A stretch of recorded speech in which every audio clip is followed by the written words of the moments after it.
हाँ तो दोस्तों, इस वीडियो में मैं आपको एक्सप्लेन करता हूँ height concept, height of a binary tree,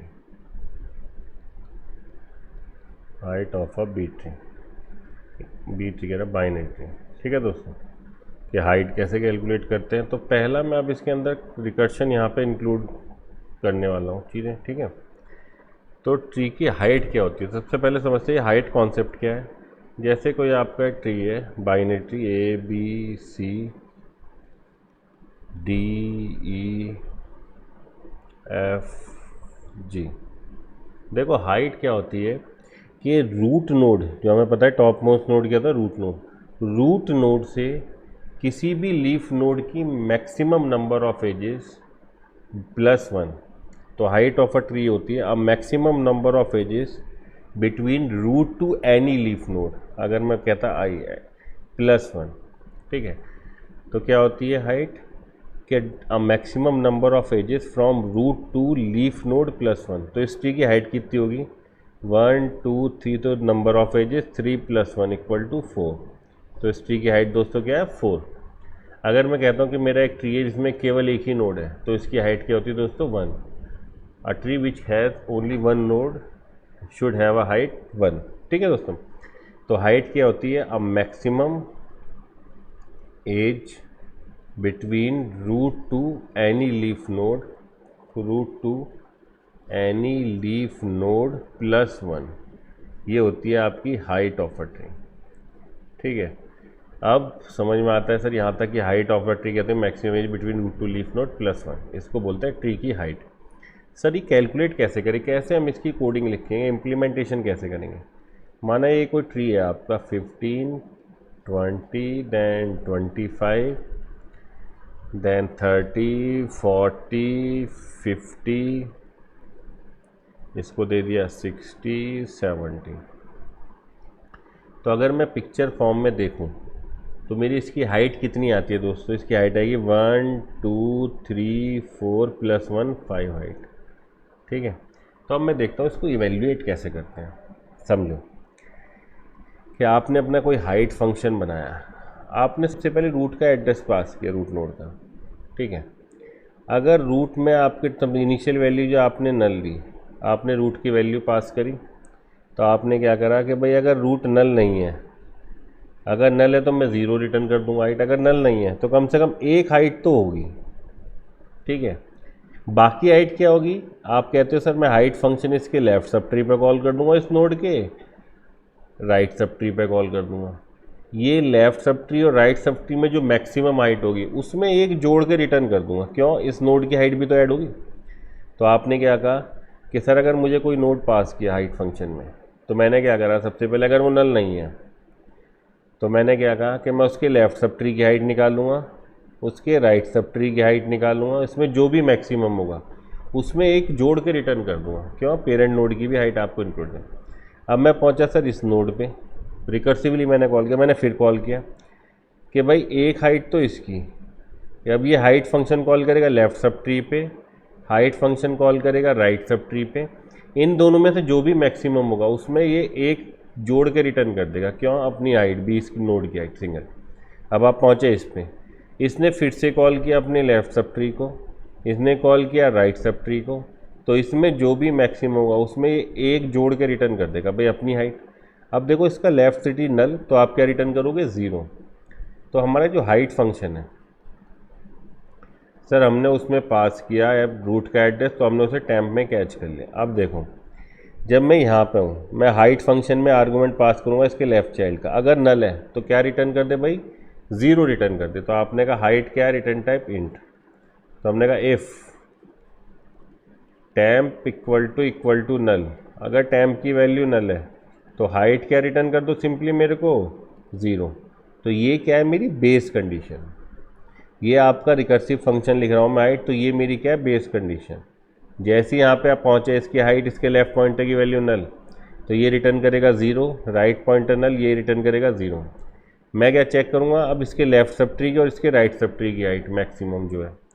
तो हमने कहा अगर टेम्प नल है तो रिटर्न कर दो 0, अगर नल नहीं है तो हमने कहा इंट h1, हाइट निकाल लो किसकी, सर हाइट फंक्शन कैलकुलेट कर दो टैम्प के लेफ्ट सब ट्री पे। जैसे यहाँ पे था, आपने अगर नल नहीं है तो आपने हाइट फंक्शन कैलकुलेट किया टैम्प के लेफ्ट सब ट्री पे, टैम्प के राइट सब ट्री पे। तो टैम्प का लेफ्ट सब ट्री जो हाइट देगा वो h1 में असाइन कर देंगे, h2 देगा हमारा हाइट फंक्शन कॉल किया हमने टैम्प के rc पे, ठीक है।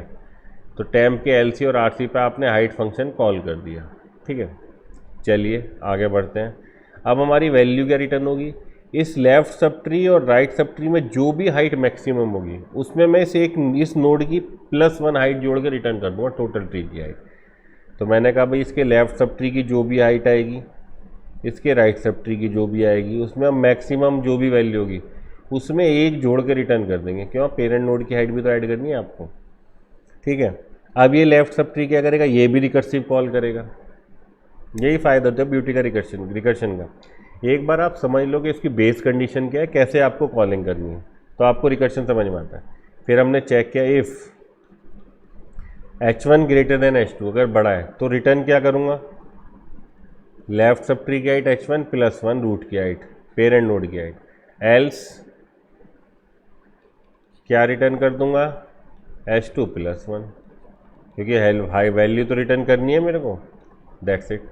अब देखो यहाँ पे इसमें इस 3 नोड पे आपको रिकर्शन समझा देता हूँ। ये 15, ये 20, ये 30। तो सबसे पहले आपने इस नोड का एड्रेस आया, नल नहीं है तो 0 तो रिटर्न नहीं होगा। तो आपने कहा क्या कि भाई ये इस नोड के लेफ्ट सब ट्री पे हाइट फंक्शन कॉल कर दो, इसके राइट सब ट्री पे हाइट कॉल कर दो। तो यहाँ पे अब हाइट कॉल हो गया आपका, यहाँ पे हाइट कॉल हो गया, ठीक है। ये जो फंक्शन रिटर्न करेगा इंटीजर तो वो मैं h1 में डाल दूंगा, ये जो फंक्शन रिटर्न करेगा वो h2 में डाल दूंगा, ठीक है। अब मैं देखता हूँ इस हाइट फंक्शन ने किया क्या। इतने का टैम्प नल है, उतने का नल तो नहीं है, तो इतने का टैम्प के LC पे कॉल करो। अब इसका LC नल है, तो जैसे आप हाइट फंक्शन नल पे कॉल करोगे तो ये क्या रिटर्न कर देगा, 0, जो HT फंक्शन के h1 में मैं साइन कर दूंगा। ये आप इसके राइट सब ट्री पे कॉल करोगे तो टैम्प नल, तो ये भी क्या रिटर्न कर देगा, 0। हाइट फंक्शन क्या रिटर्न करेगा इस नोड पे, वो देखेगा लेफ्ट सब ट्री की हाइट 0, राइट सब ट्री की हाइट 0, +1, दोनों बराबर है, तो इन दोनों में से 0 को सेलेक्ट करके उसमें इस नोड की एक हाइट जोड़ के रिटर्न कर देगा। तो अगर मैं बात करूँ तो यहाँ h1 में क्या आ जाएगा दोस्तों, 1 आ जाएगा, क्योंकि इस नोड पे जब आपने हाइट फंक्शन कैलकुलेट किया तो ये नोड आपको एक वैल्यू रिटर्न करेगा। वो वैल्यू क्या होगी, maximum of left sub tree, maximum height of right sub tree +1 इस नोड की हाइट। तो लेफ्ट सब ट्री की हाइट 0, राइट सब ट्री की हाइट 0, एक इस नोड की जोड़ दी तो इस फंक्शन रिटर्न किया 1। ऐसे अब मैं इस पे जब हाइट फंक्शन कॉल करूँगा इस नोड पे तो ये क्या करेगा, h1 वैल्यू इसके लेफ्ट सब ट्री की हाइट कॉल करेगा, इसके राइट सब ट्री की कॉल करेगा फंक्शन। तो जब मैं इस पर लेफ्ट सब ट्री पे हाइट फंक्शन कॉल करूँगा तो इस पर h1 में आएगी 0, क्योंकि इसके टैम्प की वैल्यू, इसकी वैल्यू आ गई नल। इसके h2 की आएगी 0, क्योंकि इसका राइट सब ट्री भी क्या है, नल। जब टैम्प में आती है नल तो आप रिटर्न करते हो 0। तो ये टैम्प LC क्या रिटर्न करेगा, यहाँ से हाइट 0, यहाँ से हाइट 0, एक हाइट इसकी, तो 0 0 में मैक्सिमम क्या, 0 +1, तो ये h2 में वैल्यू आएगी 1, ठीक है दोस्तों। तो इस तरीके से आप रिकर्सिवली ट्री की हाइट कैलकुलेट कर सकते हो। चलिए एक बार और बता देते हैं थोड़ा सा कि ये है मेरा 20, ये है मेरा 30 और ये है मेरा 40, ये है मेरा 50। चलिए इस नोड का एड्रेस दे दिया A, इसका दे दिया B, इसका दे दिया C, इसका दे दिया D। मुझे इस ट्री की हाइट निकालनी है। तो उसने कहा कि भाई अगर ये टैम्प में जो तुम्हारा इनिशियल वैल्यू आ रही है, टैम्प रूट की वैल्यू आप इनिशियली टैम्प में डाल, अगर ये नल होता तो तुम 0 रिटर्न करते। अगर नल नहीं है तो कम से कम एक हाइट तो है भाई, टैम्प अगर नल नहीं है तो कम से कम एक हाइट, और उसमें ऐड किया होगा इसके लेफ्ट सब ट्री की हाइट और इसके राइट सब ट्री की हाइट जो भी मैक्सिमम है, उसमें मैं इस नोड की एक हाइट जोड़ के रिटर्न कर दूंगा मेन को, ठीक है। तो मैंने क्या करा कि सर यहाँ पे चालू है, आपने हाइट फंक्शन इसके लेफ़्ट चाइल्ड पे कॉल कर दिया इस पे। तो अब मैं अगर हाइट फंक्शन की बात करता हूँ तो उस नोड उसमें एड्रेस गया B, ठीक है। B गया, नल तो नहीं है टैम्प, तो ये h1 में वैल्यू निकालेगा क्या कि सर हाइट फंक्शन कॉल करेगा टैम्प के एलसी, टैम्प अभी पॉइंट करा बी को, इसका एलसी है नल, टैम्प हाइट फंक्शन नल पे। यहाँ पे बात करोगे तो टैम्प में भी तो हाइट फंक्शन h2 के लिए कॉल होगा जब आप नोड के हाइट फंक्शन में आर्गूमेंट ऐड दे रहे हो भी, तो h2 हाइट के लिए कॉल होगा height function, right sub tree की वैल्यू पास करोगे क्योंकि भाई बी का राइट सब ट्री क्या है वो भी नल, तो ये भी दोनों क्या रिटर्न कर देंगे आपको 0, h1 में 0 आ गया, h2 में 0 आ गया। तो यहाँ से अगर बात करो तो इसके जो लेफ्ट सब ट्री की आई 0 हाइट, इसकी राइट सब ट्री की 0, ये फंक्शन क्या रिटर्न करेगा, मैक्स देखेगा h1 और h2 में से, जो भी मैक्स है उसमें +1 करके रिटर्न कर देगा। +1 क्यों, इस नोड की आई, तो 0 0 मैक्सिमम 0, उसमें एक जोड़ दिया, तो ये रिटर्न करेगा हाइट 1। ठीक है, ये हाइट 1 किस में असाइन हो जाएगी सर, जब आपके इस फंक्शन में जो आपकी कॉलिंग हो रही थी h1 की, उसमें इसकी लेफ्ट सब ट्री की हाइट आ गई 1, इसके राइट सब ट्री की हाइट किस में आएगी सर, h2 में सेव कर लेंगे, h2 में राइट सब ट्री में हाइट किसकी आएगी सर, इस पे जब हम बात करेंगे एंट्री करते करते यहाँ पे पहुँचे, इसका LC नल, इसका RC नल, तो इसका h1 0, h2 0, ये नोड क्या करेगा मैक्सिमम +1, तो ये रिटर्न कर देगा 1 40 को। ठीक है, अब 40 क्या करेगा, लेफ्ट सब ट्री की हाइट 1, राइट सब ट्री की हाइट 0, 1 0 में मैक्सिमम 1 और एक हाइट इसकी, तो ये रिटर्न कर देगा आपको 2। अब लेफ्ट से आ रही है 1 हाइट, राइट से आ रही है 2 हाइट, तो ये रिटर्न क्या करेगा, 1 और 2 में मैक्सिमम कितना 2 + 1 3, तो इस ट्री की हाइट क्या रिटर्न कर देंगे वो 3। तो ये इस तरीके से आपकी रिकर्शन कॉल होती है। तो सबसे इंपॉर्टेंट होता है रिकर्शन ट्री कंस्ट्रक्ट करना। जैसे अगर आपने रिकर्शन ट्री एक बार बना दिया तो फिर आप इजीली रिकर्सिव फंक्शन लिख सकते हो, जो आपको देख के समझ में भी आता है कि भाई हम इस तरीके से काम करने वाले हैं।